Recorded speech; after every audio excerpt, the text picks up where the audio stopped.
এই মহাশূন্য পাড়ি দিয়ে প্রথম আকাশে প্রথম আসমানে উঠলেন। গেটে আসমানে ওঠার আগে একটা গেট আছে, গেটে গিয়ে আওয়াজ করলেন, এভাবে খটখট আওয়াজ করলেন। ওই আসমানের দরবার ফেরেশতা বলে, মান আনতা, আমার মাক, তুমি কে? আওয়াজ করছো কে তুমি? আর তোমার সাথে কি? জিবরাইল আমিন বলেন, আনা জিবরিল, আমার মুহাম্মদ, আমি তো জিবরাইল, আমার সাথে মুহাম্মদ রাসূলুল্লাহ সাল্লাল্লাহু আলাইহি ওয়াসাল্লাম। প্রথম আসমানের গেট খুলে দিলেন, সেখানে আদম আলাইহিস সালামের সাথে সাক্ষাৎ করলেন।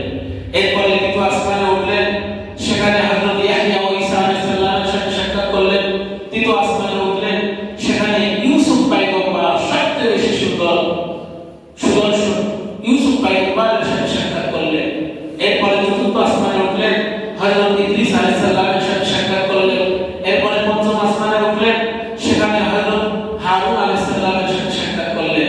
এরপরে ষষ্ঠ আসমানে উঠলেন, হারুন আলাইহিস সালামের ভাই মুসা কালিমুল্লাহর সাথে আল্লাহ তাআলা সাক্ষাৎ করায় দিলেন।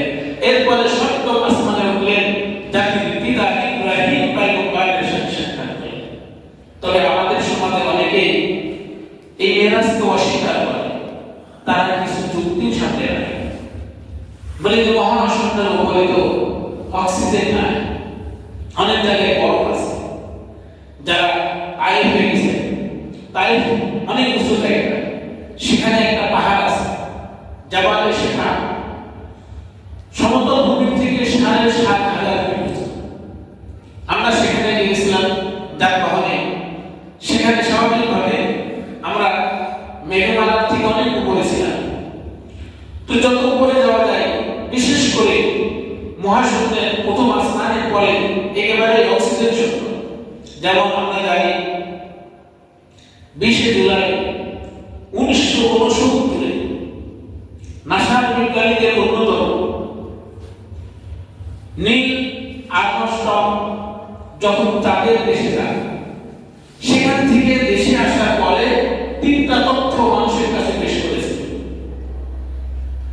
১ নম্বর তথ্য দিয়েছিল যে সেখানে বসবাস করার মতো জায়গা, কারণ সেখানে অক্সিজেন নাই। ২ নম্বর তথ্য দিয়েছিল ওখানে যে জমি আছে, যে জায়গা আছে, মাটিগুলো উর্বর না, চাষ করার মতো, ফসল ফলানোর উপযোগী না। ৩ নম্বর মানে ওখানে দেখলাম কালো রেখা, সেখান থেকে কিছু মাটি নিয়ে যখন জমিতে নামলাম, কারণ ওখানে গবেষণা করলে তো অক্সিজেন শেষ হয়ে যাবে, নিজেদের জীবনকে টানাটানি বাড়বে। দেশে আসার পরে লম্বা সময় গবেষণা করে আমরা বুঝতে পেলাম, সুবহানাল্লাহ, ১৪০০ বছর পূর্বে বিশ্বনবী নবীর ইশারায় চাঁদকে দ্বিখণ্ডিত করেছিল, সেখানেই কালো চিহ্ন এখনো রয়ে গেছে। সুবহানাল্লাহ। তো বলতেছিলাম অক্সিজেন শূন্য জিনিস, এই কারণে অনেক গবেষক, বিশেষ করে যারা নাস্তিক, তারা বলে